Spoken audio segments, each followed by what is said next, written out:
Amen. Pax vos. Et cum spiritu tuo. Éminence, Monsieur le Cardinal, président du Conseil pontifical pour la promotion de l'unité des chrétiens, j'ai l'honneur et la joie de vous accueillir et de vous adresser les salutations filiales et cordiales de tous les participants à cette Eucharistie solennelle célébrée à l'occasion de la tenue de l'Assemblée fédérale des anciens gardes pontificaux de l'Arc jurassien. Bienvenue à vous, Éminence, dans votre ancien diocèse. Bienvenue chez vous. Vivons donc cette célébration dans la joie, dans la ferveur. Vivons-la dans le recueillement, en portant dans notre cœur l'œuvre des gardes pontificaux à qui le Seigneur a confié la lourde tâche d'assurer la sécurité du successeur de Saint-Pierre et de sa résidence. Que l'Esprit Saint soit le moteur de notre vie.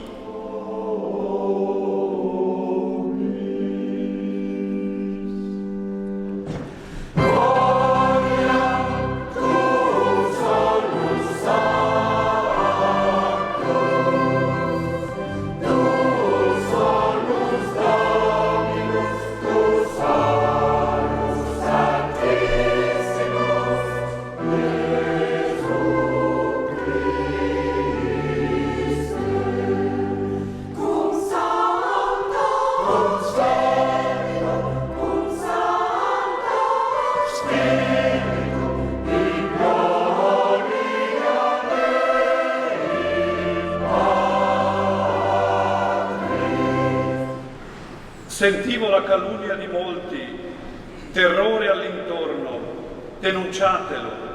Sì, lo denunceremo. Tutti i miei amici aspettavano la mia caduta. Arrossiranno perché non avranno successo. Sarà una vergogna eterna e incancellabile.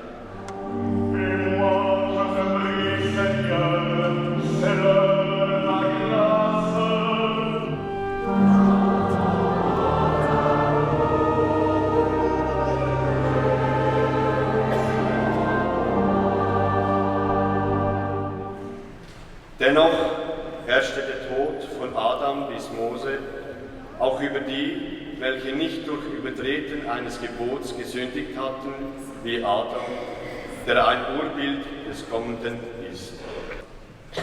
Sind durch die Übertretung des einen die vielen dem Tod anheimgefallen, so ist erst recht die Gnade Gottes und die Gabe, die durch die Gnadentat des einen Menschen, Jesus Christus, bewirkt worden ist, den vielen reichlich zugeteilt worden.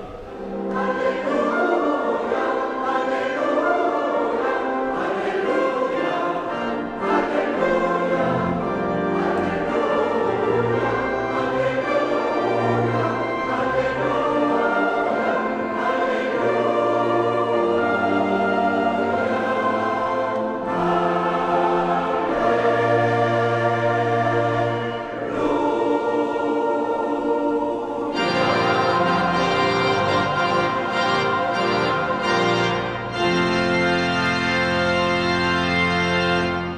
Jésus disait aux 12 apôtres, « Ne craignez pas les hommes, tout ce qui est voilé sera dévoilé.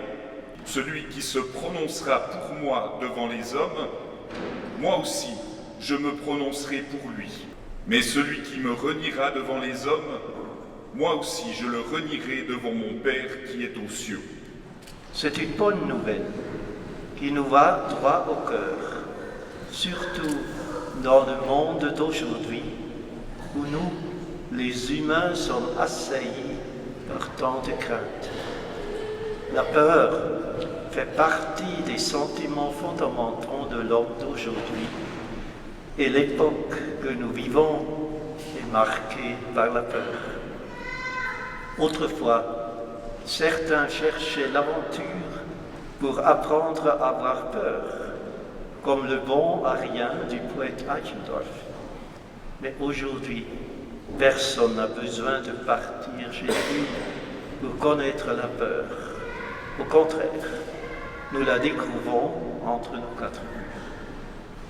Dans la vie des hommes aujourd'hui, la peur revêt d'innombrables visages. Et de tous côtés, elle nous regarde dans les yeux. Il n'est pas rare que des personnes aient peur que le sens de leur vie soit soudain remis en question. Elles ont peur qu'une amitié échoue, que leur mariage se brise ou encore perdre leur emploi. De nombreux événements qui ont lieu dans le monde d'aujourd'hui nous effrayent, comme la mort massive de tant de personnes dans les pays en voie de développement en raison de la famine qui y sévit, la mondialisation de l'économie et le changement climatique. Et nous les hommes devons aussi avoir peur les uns des autres, comme le montre notamment la guerre terrible et insensée qui ravage l'Ukraine, avec tant de morts et autant de réfugiés. De nos jours, la peur est devenue une compagne tenace de l'être humain tout au long de sa vie.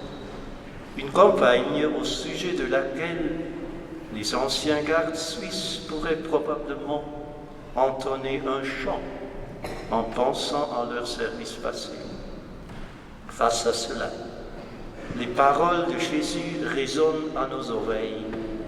N'ayez pas peur des hommes. Cette injonction de Jésus n'est donc pas seulement source de soulagement, mais aussi de scepticisme. Car une question se pose. Avec quelle autorité Jésus peut-il prononcer une telle sommation? Et nous pouvons aller encore plus loin. Un tel impératif est-il vraiment réaliste? Cette interrogation est légitime, par exemple, lorsque des hommes politiques dissuadent les citoyens d'exprimer leurs craintes, voire de leur interdisent en retorquant aux personnes angoissées par les évolutions néfastes qui vit le monde actuel, qu'en politique, la peur est très mauvaise conseillère. Mais la peur peut-elle être facilement interdite par des hommes, surtout là où elle est vraiment justifiée? Avoir répondu avec conviction par la négative à cette question est ce qui fait la grandeur de l'éminent théologien médiéval saint Thomas d'Aquin. Dans son enseignement sur le courage, saint Thomas d'Aquin insiste sur le fait que celui qui ne ressent aucune peur dans une circonstance où il serait urgent d'avoir peur, cet être-là n'est pas courageux, mais inhumainement insensible. Qu'il faudrait supprimer l'homme pour pouvoir supprimer la peur, car fondamentalement, il ne peut exister de vie humaine sans la peur. Dès lors, et à plus forte raison se pose la question de savoir avec quelle autorité peut-on exiger des hommes qu'ils n'aient pas peur des hommes, comme le fait Jésus dans l'évangile d'aujourd'hui.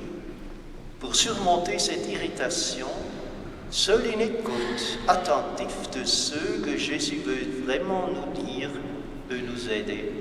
Il nous fait aussi cette promesse réconfortante.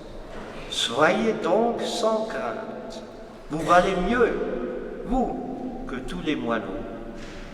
Et pour illustrer sa promesse, il recourt à la belle comparaison avec les cheveux de notre tête, qui sont tout comptés. Par cette promesse, Jésus se distingue clairement des politiciens actuels qui veulent faire oublier leur peur aux citoyens. Car l'injonction de ne pas avoir peur n'est réaliste et viable que si elle est étoilée par la promesse de pouvoir être entièrement protégés par Jésus-Christ. Car nous avons infiniment plus de valeur pour lui que les moineaux. Les deux aspects sont indissociables comme Jésus le résume dans l'évangile de Jean par cette brève et claire formule. En ce monde, vous êtes dans la détresse, mais prenez courage, j'ai vaincu le monde. Avec réalisme et sobriété, Jésus voit les peurs de chacun d'entre nous. Être humain peuplant le monde. Mais il les fait face en promettant qu'elles seront surmontées en ayant confiance en lui et en son Père céleste.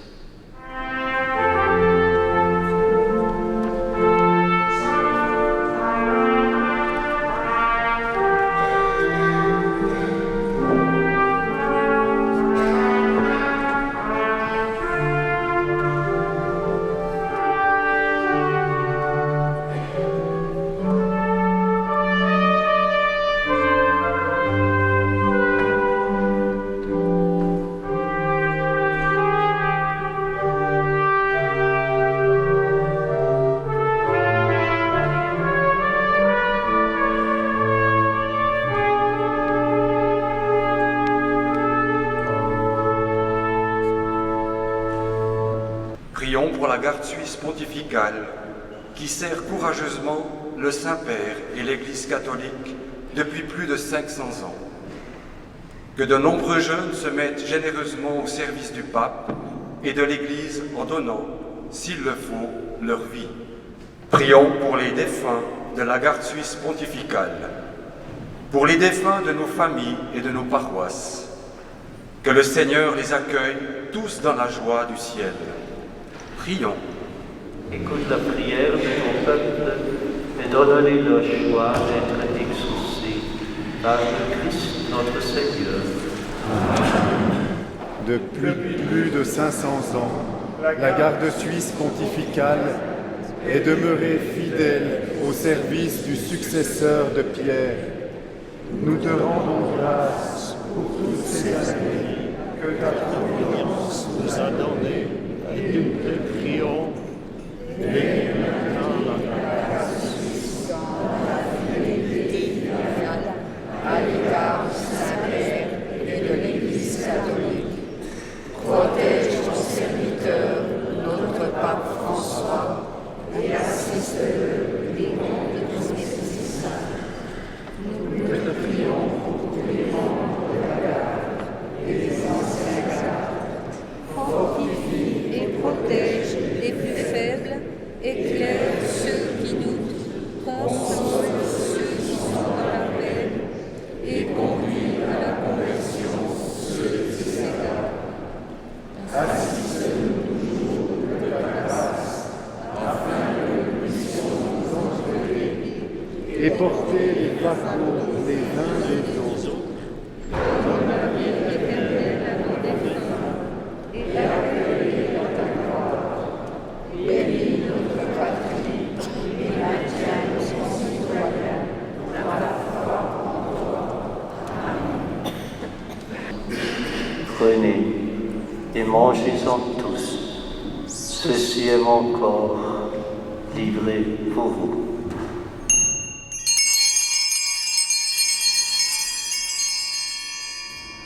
Prenez et buvez-en tous, car ceci est la coupe de mon sang, le sang de l'alliance nouvelle et éternelle, qui sera versé pour vous et pour la multitude, en rémission des péchés. Vous ferez cela en mémoire de moi.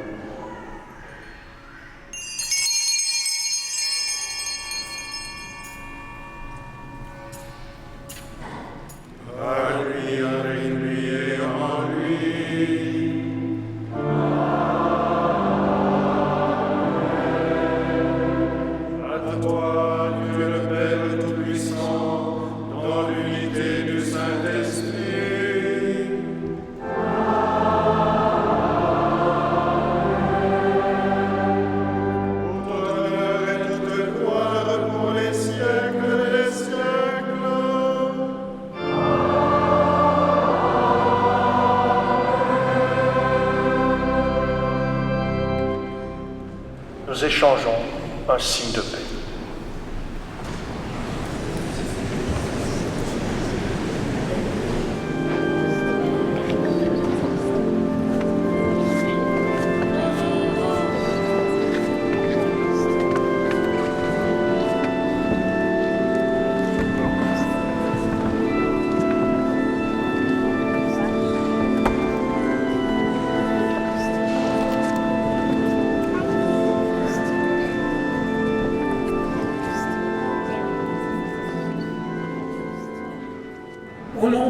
commune ecclésiastique de Seigneur-Légier, je vous souhaite une cordiale bienvenue et vous adresse un message empreint de reconnaissance et de gratitude. Votre engagement, votre dévotion tout au long de votre service à Rome pour cette noble activité sont véritablement admirables. En tant que gardien de la sécurité du Saint-Père, vous incarnez les valeurs d'intégrité, de loyauté et de service désintéressé. Comme vous pouvez l'imaginer, accueillir en ce week-end radieux au cœur des Franches-Montagnes mes camarades, ou plutôt mes frères gardes suisses et leurs familles provenant des 4 coins de notre pays, et vivre une telle célébration avec tant de solennité et de romanité, comme cette Église ne l'avait probablement jamais vue en plus de 100 ans d'histoire, représente pour moi une émotion très particulière. L'église de Seigneur-Légier est depuis quelques années, pour ainsi dire, mon église paroissiale. Et voilà que depuis hier après-midi, ce lieu est désormais à jamais encore plus étroitement lié à l'histoire de ma vie. Car c'est ici que mes camarades m'ont appelé à me mettre encore davantage au service en m'élisant à la présidence de notre association fédérale qui compte plus de 1000 membres à travers toute la Suisse. Au fond, c'est pas très juste de parler d'une association, parce que la Garde suisse est une famille. Nous partageons des valeurs de loyauté, de fidélité, d'obéissance depuis plus de 500 ans au service du pape et de l'Église. Et comme j'aime bien le dire, c'est aussi un peu erroné de parler d'anciens gardes suisses, parce que garde, on le reste toute sa vie. Et le serment que nous faisons de donner notre vie pour le pape engage toute notre vie. Et après, comme garde suisse, ancien garde suisse, eh bien, nous servons l'Église d'une manière différente, chacun dans sa réalité. Beau dimanche à chacun et chacune, et que la fête soit belle. Viva il Papa, viva la Guardia, viva la Chiesa, acriter et fidélité.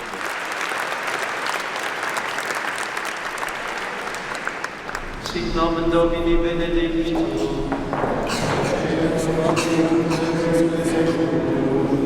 Adiutorium nostrum in nomine Domini. Qui fecit secum et terra. Benedictio Dei omnipotenti, Patris et Filii, et Spiritus Sancti descendat super vos et locumisti et maneat semper. Amen.